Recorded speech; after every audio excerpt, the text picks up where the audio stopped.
Hello, my name is Paul McNulty. I'm the Director of Public Health for the town of Westborough. And with me today I have Tim Deschamps from the Central Massachusetts Mosquito Control Project. And we're here to talk about current mosquito diseases in Westborough. Today's date is August 22nd, 2012, and we currently have positive samples in mosquitoes for both West Nile Virus and EEE. And EEE is a disease known as Eastern Equine Encephalitis. So this is a concern, and I'd like to ask Tim, why should we be concerned about West Nile Virus and Eastern Equine Encephalitis? Well, these are mosquito-borne viruses that on rare occasions can be transmitted to people. Thankfully, with West Nile virus, most people that come in contact with it do not show any symptoms, but those with weakened immune systems or the elderly can sometimes show very serious symptoms with them. EEE, on the other hand, is a much more serious virus. Thankfully, it's also much more rare, but as you just noted, we have identified EEE in several different collections of mosquitoes in town. So at this point, we are concerned that they were found in the mammal-biting species, so it's important for the public to be aware of this. Okay, so some mosquitoes bite birds, some mosquitoes bite mammals, some bite both, is that correct? Yes, and our surveillance program is designed to capture a few different species of mosquitoes. The way the virus operates is it's harbored in the bird population, both West Nile and EEE are. And we start to capture bird-biting species of mosquitoes to see if it's circulating among the bird population.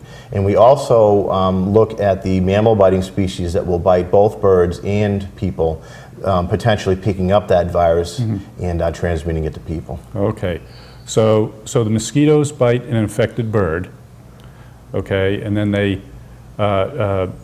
lay their eggs, okay, which hatch into more mosquitoes, but then they go back. And because they bit the bird in the first place, which was infected, now that mosquito was infected, and they could possibly go bite another bird or a mammal like a human or a horse or something like that. Exactly. It's a very complicated process, and thankfully, nature does not provide a very strong ability for this to happen. But of course, we do recognize that there is the possibility of this, and also that most other viruses are not able to be transmitted in this fashion. But unfortunately, both West Nile and EEE can be a problem. Yes. Now, EEE is a more serious disease than West Nile virus. You said a lot of people can have West Nile virus and maybe not even know it. In some cases, it can be a more severe disease. But Eastern Equine Encephalitis, there's a high death rate. I think about, what, 50%? Yes. Okay. And the other 50% of those people that contract it usually end up with some kind of permanent brain damage. Exactly. I mean, again, we're fortunate that it's a very rare disease in this area, but it is a very serious one, and one that both our district, your office, and the Mass Department of Public Health takes very seriously when we do find these isolations. Yes. Now, this year appears to be a different kind of year. There's more activity, and it's also earlier than usual. In Westborough last year, we had, I think at the end of September, we had our first positive mosquito sample. And with that being the end of September, we only have maybe 3 or 4 weeks to go before we have a heavy killing frost, which takes out most of the mosquitoes. So this year, we're concerned because it's earlier. Absolutely. I mean, most people will recall we had a fairly mild winter going into a mild spring. So we have seen that mosquito activity did start earlier this year. They hatched both in the wetlands as well as into the flying adults earlier than we have seen. And also, there's some evidence to suggest that this hot weather also allows the virus to operate faster in the mosquito bodies themselves, thereby transmitting it faster. Okay.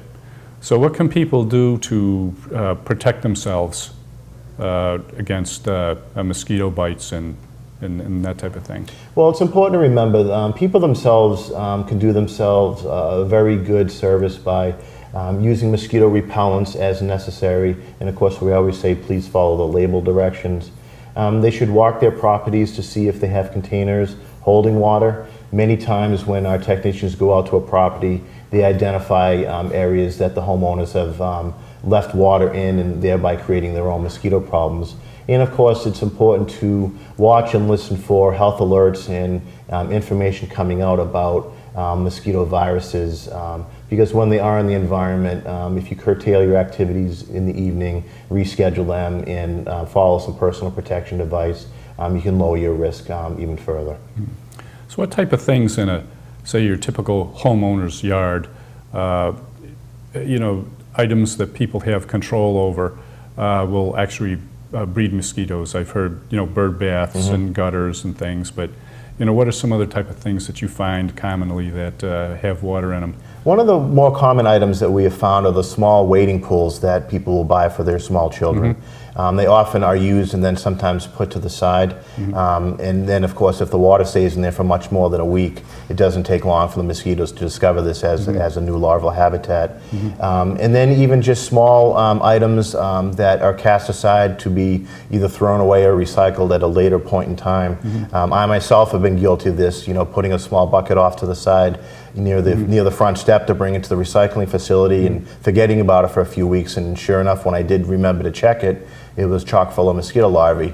In that point, of course, a simple emptying of that container is going to remove them permanently. Okay, so all people have to do is go around the property, check to see if there's any standing water of any kind. Even a small amount can breed mosquitoes. Absolutely. And this, all they have to do is empty it out. Right, bird baths, pet dishes, things that are left outside all the time, dump them out once a week, give them a quick scrub with a brush or a hard water from the spray. But definitely anything else, if they could remove them, cover them, etc., they can remove these habitats. Okay.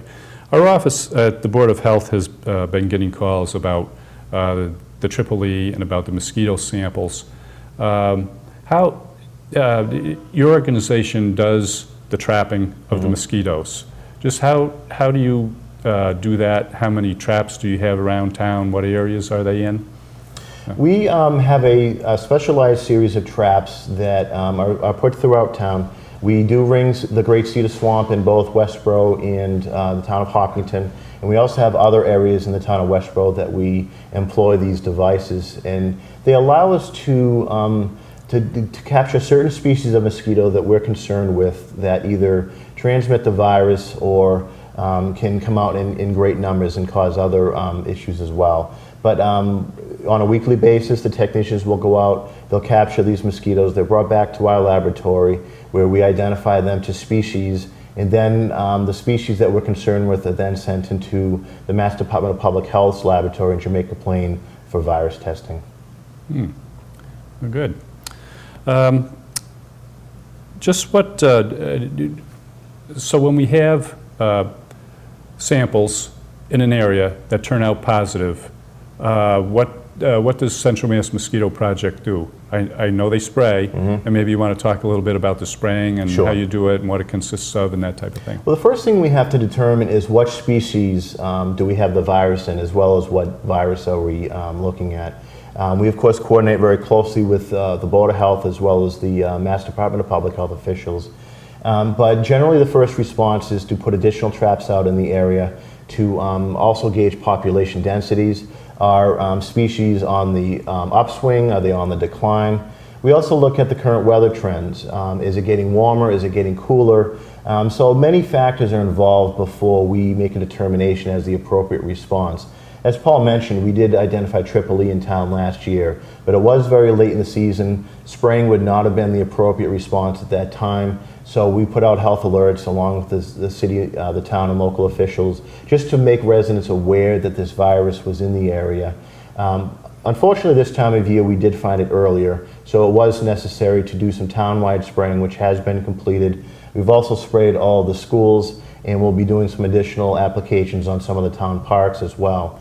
But the spraying that we do is merely an extension of the residential request spray program that is operated in Westborough for many, many years. The type of pesticide we're using is a non-residual pesticide. It's a very similar product available to homeowners over the counter. It does not persist in the environment. It's pretty much dissipated by the next day. If homeowners have vegetable gardens, for example, or swimming pools are not a concern. If you have a vegetable garden, a really quick wash with mild soap and water would be sufficient. to remove any mild residue that might even be there. Okay. So what other services does your organization provide? I know you go all year long. Yes. It's just not a seasonal, you know, when the mosquitoes come out in the spring, then you go out and do your thing.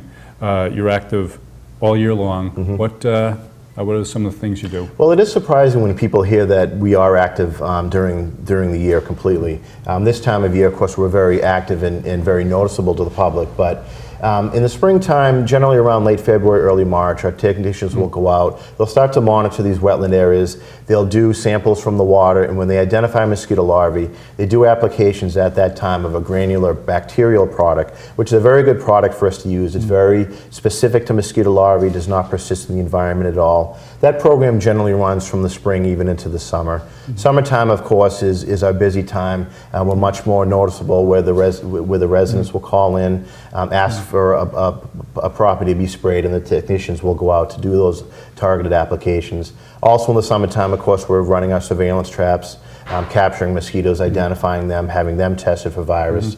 That brings us usually into the late fall when we start to do our ditch maintenance program. Mosquito larvae need still stagnant water for their early development. If we can identify areas that had historical flow patterns, we can come in and remove the obstructions, get the water flowing again, thereby reducing mosquito larval habitat and you know, reducing the emergence of mosquitoes as well. That program generally runs from the fall into the winter. Also during that time, we have an educational program offered through our school systems. The biologists and entomologists will go out. They'll do presentations to generally kindergarten through 4th grade students to teach them about mosquito biology. We have a new program which started last year, which is geared towards senior citizens. This time of year, we put out notifications through our senior centers, because we do recognize that the senior citizens are a potential at-risk population for both West Nile and Tripoli. Yes. And also new in the year 2010 is a source reduction program, which is actually tire recycling. Okay. And oftentimes when I initially say that, people are curious, what does tire recycling have to do with mosquito control? Tires in the environment are actually a very important larval habitat for 3 species of mosquitoes, 2 that transmit West Nile virus. So a few years back, we started a program where we can come out and pick up individual tires from resident properties. We can identify large tire piles and get permission to remove them. And we also do collections with cities and towns, hazardous waste collections or town cleanup days as well. And to date, we've actually brought 5,000 tires to a facility in Littleton to be recycled and of course removed from the environment. Great, 5,000 tires, that's great. I know I've dealt with some tires, you know, on my own, and once water gets into a tire, it's really difficult to get it out. Absolutely. You know, it just like wants to hold that water, and it's nice and dark, so it heats up really nice, and you get some leaves or some grass or some other stuff in there, organic matter, and the mosquitoes can just go crazy. Absolutely. I mean, we're not surprised to see sometimes hundreds of mosquitoes per week come from a single tire, so you can imagine what a pile of tires could generate in an area. Okay. So if you have tires or know of any tires, abandoned tires anywhere, call the Central Mass Mosquito Control Project. And this program is free of charge. Okay, that's good. Okay. The phone number, contact number for the Central Mass Mosquito Control Project is? Our phone number is 508-393-3055. We also have a website that you can put service requests through. It's www.cmmcp.org. If you happen to forget that, just jump on Google, type in Central Mass Mosquito, and it should pop up #1. Okay. Anything else you want to add? No, it's just, again, I wanted to reinforce the message to residents to observe these personal precautions. We know West Nile and Tripoli are in the environment. We're doing everything we can along with the Board of Health to minimize transmission of these viruses, but residents themselves, by observing these precautions, to wear long sleeves and long pants if possible, use repellents, and try to curtail your activities around dawn and dusk, which are the mosquito active time, can really do themselves a tremendous service and lower their own risk as well. Yes. Well, currently at this point in time, the town has closed all the parks, all the school fields, all the recreational fields. at sunset, of course. And the sunset is a moving target Right. because we're going into the fall now, and the sunset is going to be earlier and earlier each day. So sunset, the school's parks, rec fields, and school fields are closed. We don't want to make it basically an attractive nuisance for people to go out, and walk and whatever. It's for everybody's protection. So I guess with that, the risk will go till first heavy frost. Yes.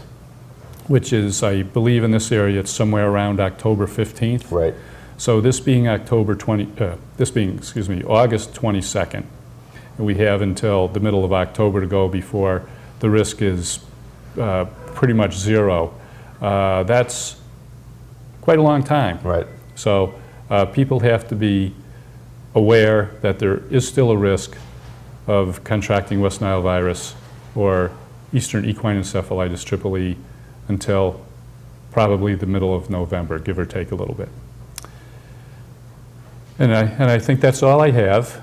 So I'll say thank you very much, Tim. Oh, thank you, Paul. Okay, thank you. Thank you.